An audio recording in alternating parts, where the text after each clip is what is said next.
According to the documents, he knowingly provided fraudulent medical and other healthcare services, including arthroscopic surgeries. Emanuel denied the allegations via a statement through his lawyer, telling Daily Mail that his client, quote, denies each and every allegation and that the lawsuit is a blanket scattershot. Step into a world where the veneer of celebrity polish is cracking, revealing a tumultuous underbelly of legal battles, whispered betrayals, and a career teetering precariously on the edge. We're not just talking about fleeting tabloid headlines. We're plunging into a vortex of high-stakes drama enveloping Sonny Hostin, a figure synonymous with sharp legal acumen and unwavering on-screen pronouncements. Forget the usual celebrity fluff. This is a saga unfolding in real time, a gripping narrative far more captivating than any scripted television drama. Imagine the seismic shift. Dr. Emmanuel Hostin, her husband, once a titan in the realm of orthopedic surgery, a man who commanded respect in operating theaters and garnered accolades for his medical expertise, is now ensnared in a legal labyrinth of unimaginable complexity. It's a case so gargantuan, so potentially catastrophic, it reverberates through the very foundations of New York's legal and medical establishments. A RICO lawsuit of epic proportions, alleging insurance fraud on a scale that dwarfs even the most seasoned legal observers. But brace yourselves, because the true bombshell, the rumor that has ignited a wildfire of speculation across social media and within hushed insider circles, is the audacious claim that Dr. Hostin has allegedly struck a clandestine pact with the FBI. The whispers, fueled by anonymous sources and cryptic leaks, suggest a desperate maneuver to safeguard himself from the impending legal cataclysm. He has purportedly turned informant, potentially offering up a treasure trove of incriminating information that could shatter Sonny Hostin's carefully constructed world and send shockwaves through her personal and professional life. Could Sonny Hostin's meticulously curated empire, built on a foundation of legal prowess and unflinching opinions, be on the verge of total, irreversible collapse? Prepare to have your perceptions challenged as we meticulously dissect the jaw-dropping details, unraveling the layers of this unfolding crisis and exposing the shocking truths that lie beneath the surface. That thing needs a laugh track. It needs a laugh track. From sea to shining sea. She says, I love our country. How do you love your country and support and normalize somebody who was a convicted felon who really wants to destroy the country, in my opinion? America,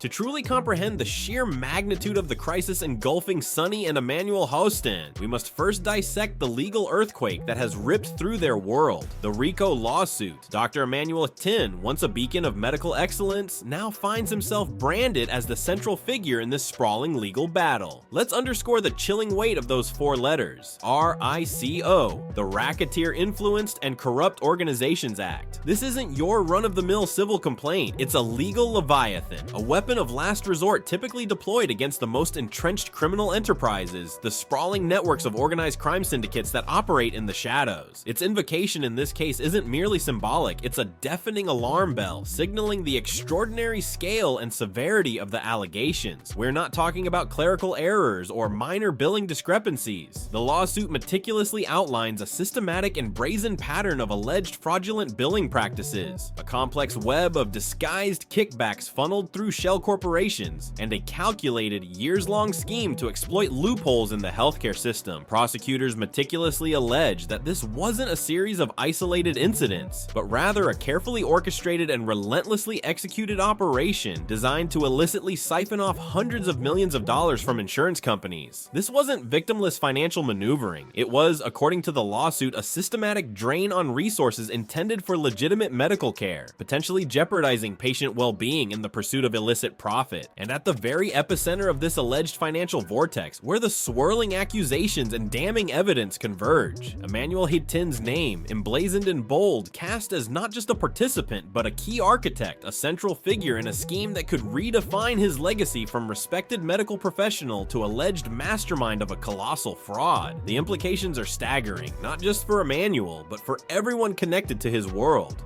Perhaps it's Sonny who mastered the art of making idiots look smart. Now, The View could ask a mirror who's the dumbest one of all, but there's no way that glass doesn't shatter.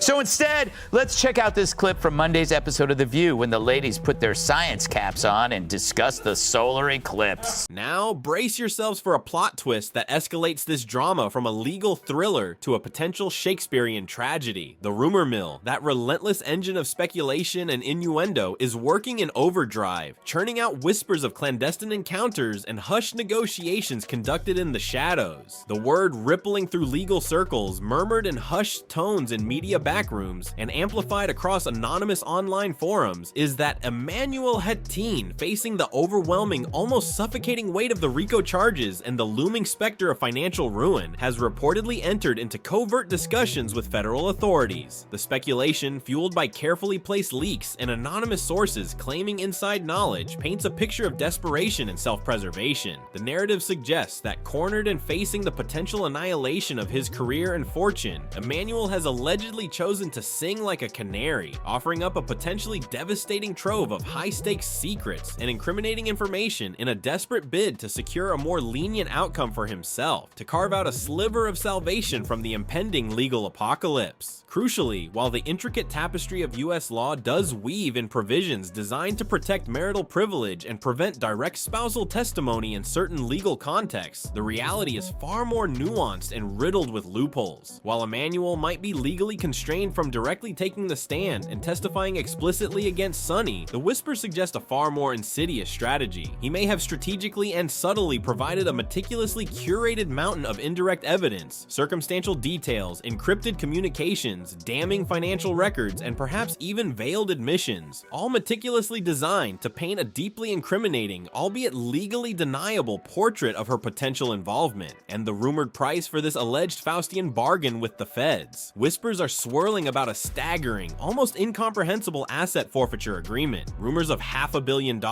a sum so astronomical it could obliterate the Hostin's lavish lifestyle and leave them financially destitute. If these still unverified claims contain even a kernel of truth, Sonny Hostin could be staring into the abyss, facing not just the chilling prospect of being legally entangled in her husband's potentially criminal enterprise, but also the very real and terrifying threat of complete and utter financial annihilation, a wipeout that could erase decades of accumulated wealth and leave her facing a future of unprecedented uncertainty and hardship. As you may heard, I filed a few lawsuits and I'm in the court now because they accuse me of doing stuff that I never did in my life, and they wrote lies, and I will not allow that. I will fight till the end because I don't want that they damage my reputation and my name. This brings us to the epicenter of this unfolding storm, the question that hangs heavy in the air demanding an answer. Sonny Hostin herself. We are intimately familiar with her carefully constructed public image, the razor-sharp legal mind dissecting complex cases on national television, the unflappable co-host of The View fearlessly tackling controversial topics, the voice of unwavering moral pronouncements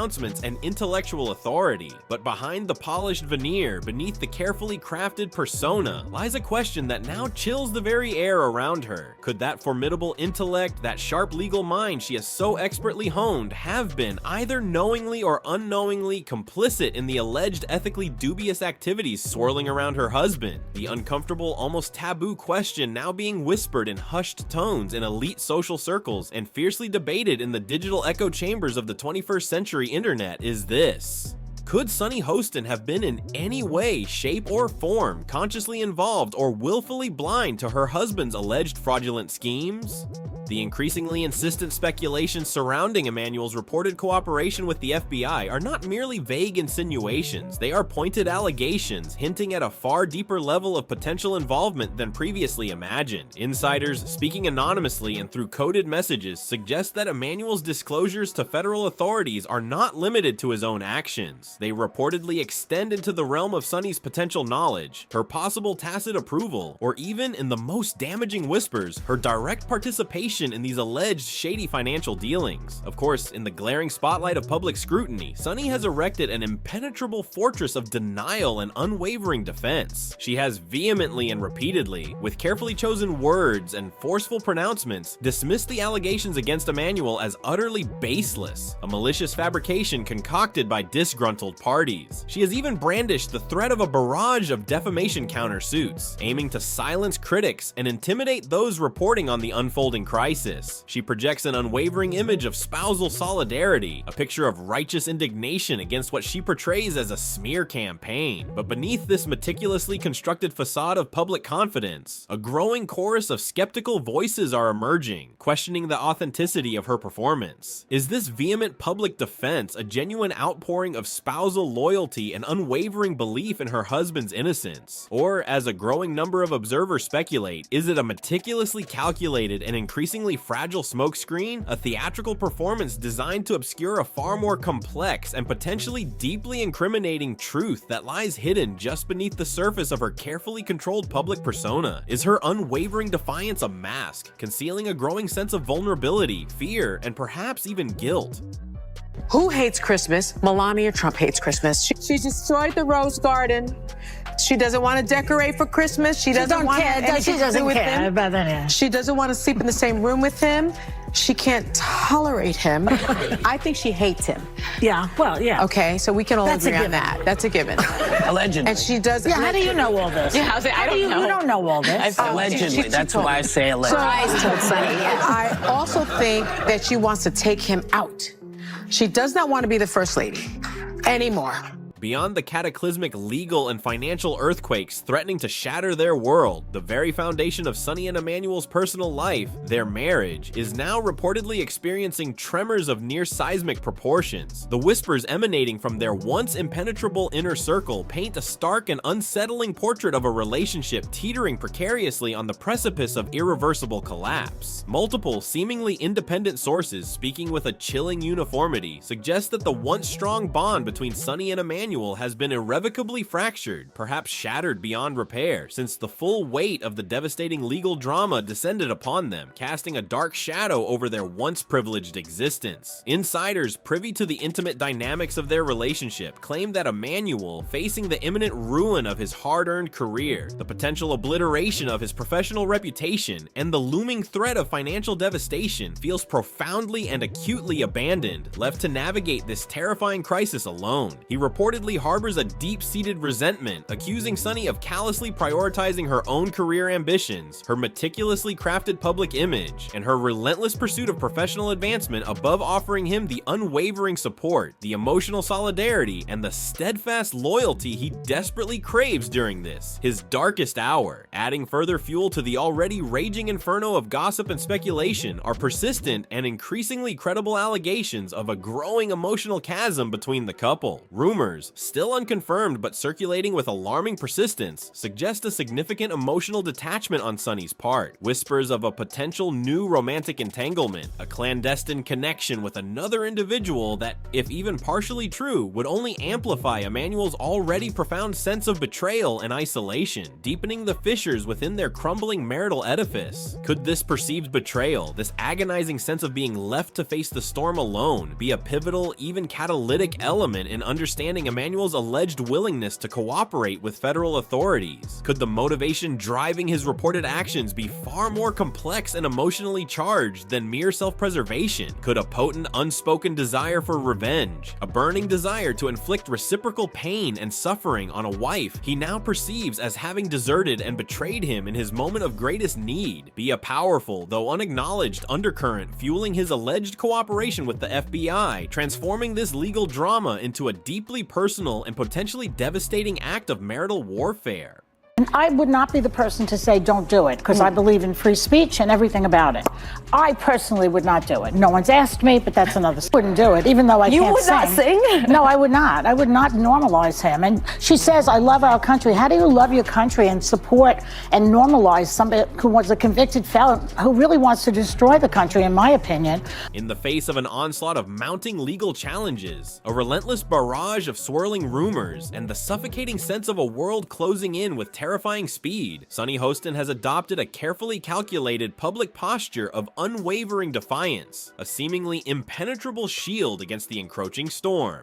She has strategically stepped into the gladiatorial arena of public opinion, launching a full frontal counteroffensive against the insurance company spearheading the devastating RICO lawsuit. She has publicly and forcefully, with carefully calibrated rhetoric and unwavering conviction, branded them as desperate, financially insolvent, and teetering precariously on the brink of bankruptcy, implying their legal actions are nothing more than a cynical, last-ditch opportunistic grab for financial survival, a desperate attempt to salvage their own failing enterprise. She has escalated her counterattack, accusing them of deliberately and maliciously weaponizing her celebrity status, claiming they are callously exploiting her fame and public profile to generate sensationalistic headlines, to amplify the drama, and to unfairly and unjustly smear her family's hard-earned reputation in a calculated public relations assault. In a particularly impassioned and widely disseminated public statement delivered with resolute conviction and unwavering eye contact, she declared with an almost theatrical flourish, "Our family will not be intimidated and harassed. We remain unbowed." It's a powerful and meticulously crafted declaration of strength, a carefully constructed public image of unyielding resilience in the face of overwhelming adversity, designed to project an aura of invulnerability and control. However, this very public, almost theatrical display of defiance has also ignited a firestorm of intense scrutiny and deepening skepticism among legal experts, media commentators, and even within her own once loyal fan base. Critics are now openly and increasingly vocally questioning whether this meticulously crafted bold stance is anything more than a carefully orchestrated performance, a sophisticated and elaborate smokescreen designed to deflect attention, to mislead public perception, and to mask a far more vulnerable and precarious reality. Is this unwavering public confidence a genuine and authentic reflection of her inner conviction, a true and unshakable belief in her own innocence, and her unwavering faith in her husband's integrity? Or, as a growing number of astute observers speculate, is it a meticulously calculated and increasingly transparent attempt to deflect scrutiny, to project an image of unshakable control and invulnerability while privately grappling with a far more complex, deeply troubling, and potentially incriminating truth that she desperately seeks to conceal from the prying eyes of the world? Is her unwavering defiance a carefully constructed mask, artfully concealing a growing sense of vulnerability, a deep-seated fear of exposure, and perhaps even a gnawing undercurrent of guilt that threatens to betray her carefully constructed facade of invincibility?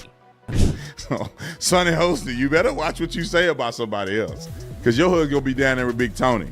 Your husband, these people, the audacity. Her husband is being accused of something that's far more egregious than what they claim did.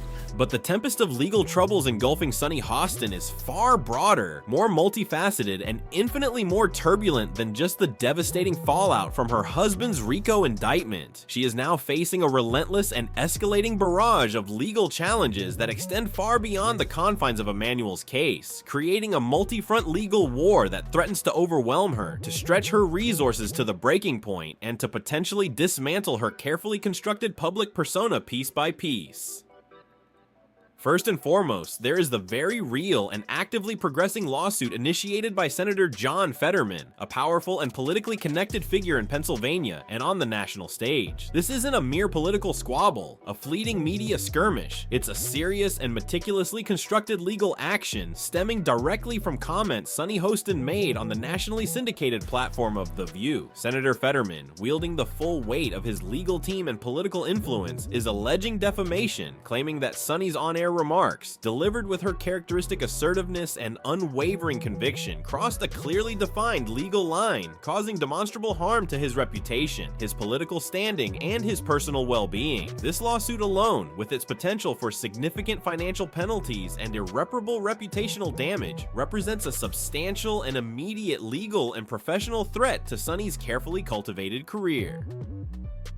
But then, as if the Fetterman lawsuit weren't enough to send shockwaves through her world, adding to the already overwhelming legal pile-on are the intensifying and increasingly credible rumors of a second equally consequential lawsuit, this time originating from an entirely different sphere of power, influence, and unwavering determination: Melania Trump, the former First Lady of the United States. Whispers emanating from within media and political circles and amplified by anonymous sources claiming direct knowledge of the situation suggests that Melania Trump is not merely considering legal action. She is reportedly poised to unleash a meticulously prepared and potentially devastating lawsuit against Sunny Hostin and the entire production apparatus of The View. The alleged grounds for this lawsuit, on-air speculations, and commentary regarding Melania Trump's personal life, her family dynamics, and her private affairs. Remarks that the Trumps, fiercely protective of their privacy and notoriously litigious when they perceive a legal transgression, reportedly deemed deeply offensive, unequivocally defamatory, and demonstrably harmful to their carefully managed public image. These aren't just minor legal skirmishes, easily dismissed or brushed aside. These are potentially high-stakes, career-altering legal battles, mounting relentlessly on all sides, creating a suffocating and inescapable legal pressure cooker that threatens to consume Sunny Hostin and everything she has worked to achieve.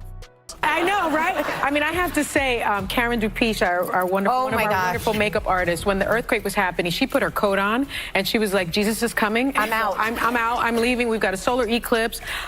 We've got the earthquake. She ran down the hallway. The rapture is here. The rapture's here. The relentless and escalating legal turmoil surrounding Sunny Hostin is, with chilling predictability, casting an increasingly ominous and potentially irreversible shadow over her professional life, particularly her prominent and highly visible platform as a co-host on the influential daytime talk show The View. ABC, the media conglomerate that broadcasts The View and bankrolls Sunny Hostin's substantial salary, is reportedly experiencing a surge of acute anxiety, growing increasingly concerned and verging on outright panic regarding the escalating negative publicity and the very real potential for long-term and irreparable reputational damage to the network's carefully cultivated brand. Network executives, facing mounting pressure from advertisers, concerned sponsors, and increasingly critical media watchdogs, are said to be operating in full-blown damage control mode, engaging in urgent high-level internal discussions about implementing draconian stricter editorial guidelines, potentially censoring or pre-approving on-air commentary, and even considering a far more assertive and heavy-handed approach to content oversight in a desperate attempt to prevent future controversies from erupting and further tarnishing the network's image. The whispers circulating within the cutthroat media industry are becoming more pointed, more ominous, and far more personally concerning for Sunny Hostin. Speculation is now rampant, bordering on open pronouncements, that her once seemingly unassailable position on The View, once considered a guaranteed long-term fixture, could be increasingly precarious, hanging by a thread, and potentially on the verge of being irrevocably severed. The question is no longer simply about whether Sunny Hostin can effectively weather this unprecedented storm of legal and personal crises. The question that now hangs heavy in the air is whether she can even manage to maintain her coveted seat at the table, whether she can salvage her career on The View amidst this relentless and rapidly escalating crisis that threatens to engulf everything in its path. And beyond the immediate and pressing professional anxieties, the profound and deeply personal toll of this multifaceted crisis is almost unimaginable, bordering on the catastrophic. Imagine, if you can, the sheer crushing weight of juggling multiple high stakes, potentially career-ending lawsuits, simultaneously navigating the emotional wreckage of a marriage seemingly in freefall, and enduring the constant, unforgiving, and relentlessly intrusive glare of the global public spotlight. A spotlight that magnifies every every misstep, amplifies every whisper, and scrutinizes every facial expression. It's a pressure cooker environment designed to test the limits of even the most resilient, most mentally fortified individuals, a crucible of crisis that could break even the strongest of spirits. While Sunny Hostin has, with remarkable fortitude and outward composure, maintained a carefully constructed veneer of professional normalcy on air, diligently fulfilling her co-hosting duties, engaging in heated debates with her characteristic passion, and even attempting to directly address some of the swirling controversies head-on, insiders observing her behind the scenes paint a far more nuanced and Trevosian-y picture of a woman increasingly strained, visibly exhausted, and emotionally withdrawn. They describe her as leaning heavily, almost desperately, on a small, tightly knit circle of trusted friends and confidants for emotional support, seeking solace, counsel, and a fleeting respite from the relentless pressure in the intimate company of those she trusts implicitly. Some, venturing into even more speculative territory, are whispering that she might be actively contemplating a drastic and potentially career-altering step back from the relentless demands of public life. Perhaps even seriously considering temporarily stepping away from The View altogether, at least for a season, simply to dedicate herself fully and exclusively to navigating the complex, labyrinthine legal and deeply personal maelstrom that has so suddenly and so completely engulfed her once stable and predictable existence. Sunny Hostin's meticulously constructed world, once appearing so solid, so unshakable, so confidently positioned at the pinnacle of media and legal influence, is now undeniably teetering at a critical crossroads, a precarious precipice of profound uncertainty and potentially irreversible transformation. The RICO lawsuit alleging massive insurance fraud, the chilling whispers of a clandestine FBI deal hinting at betrayal and spousal implication, the agonizingly public disintegration of her marriage, the mounting barrage of defamation lawsuits threatening to dismantle her career, the very real precariousness of her once unquestioned position on The View.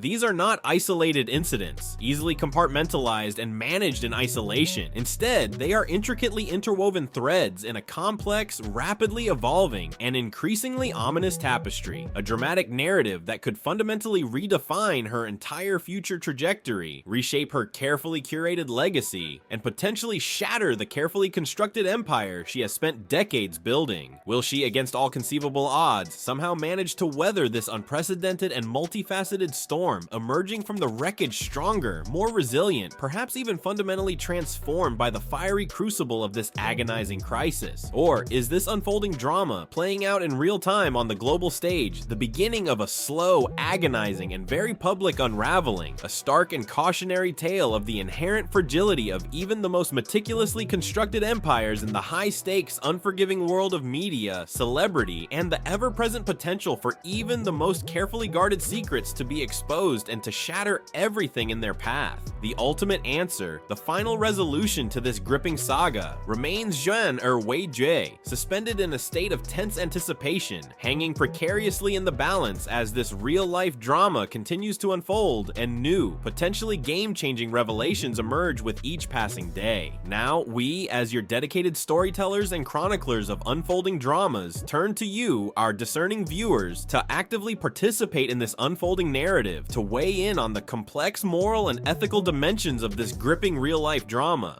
Where do you, our informed and engaged audience, stand in all of this unfolding chaos?